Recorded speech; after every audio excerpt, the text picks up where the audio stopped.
Bir dam ilish kuni Hazreti Ayso bug'doyliqdan o'tib ketyotdi. Uning shogirdlari bashaqlarni uzib elib, olqinda uvlab yedi. Buni ko'rgan ba'zi farisilar, "Sizlar nemishqa dam ilish kuni chaklagan ishni qilsizlar?" deyishdi.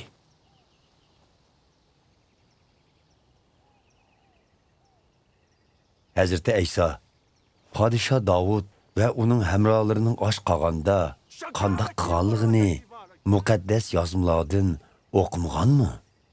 Qeni, etib beqinla. O, ibadetxonadaki muqaddas joyga kirib, Xudoga atalgan nonlarni ruhoniydan so'rab yegan ve hemralarımı ulashtirib bergan. Halbuki, bu nonlarni ruhoniylardan boshqa her qandaq kişinin yeyişi Tevrat kanununa xilaf idi, deb cevap verdi. Ve xulası çıkarıp ulağa, "Men insan oğlu, dam ilish gününün egisidir men," dedi. Yani bir dam ilish günü, Hazreti Ayso ibadetxonaga kirib, ta'lim beriyotdi. İbadetxonada o'ng qo'li qurib ketgan bir odam bor edi. Hazreti Aysoning ustidan arz qilish uchun bahane izlep yürgen Tevrat ustazları bilen perisiler, onun dam ilish günümü kesel sakaytmaydiganlığını paylap yürüşetti. Biroq, ularning ko'ngildikini bilgen Hazreti Ayso, qo'li qurib ketgan yilqi keselge, o'rningdan tur, oldimga kel, devidi, yilqi kesel o'rnidan turdi. Ondan Hazreti Ayso ko'pchilikka, "Sizlardan so'rab boqaychu, qandoq qilish Tevrat qonuniga uyg'un? Dam ilish kuni yaxshilik qilishmi yoki yomonlik qilishmi? Jonni qutqizishmi yoki jonga zomin bo'lishmi?" dedi. Va kasalning atrofidagilarga ko'z yugurtib chiqqandan keyin ilqi kasalga, "Qo'lingni uzat," dedi. Bu odam qo'lini uzatishi bilanla qo'li asliga keldi.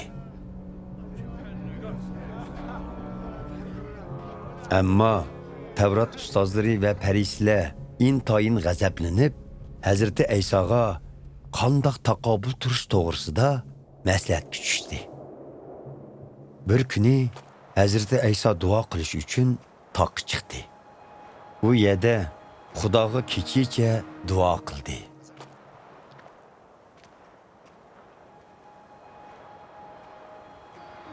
Tong otqanda shogirdlarini oldiga chaqirib, ularning ichidan 12 kishini tanlab, ularni elchi deb atadi.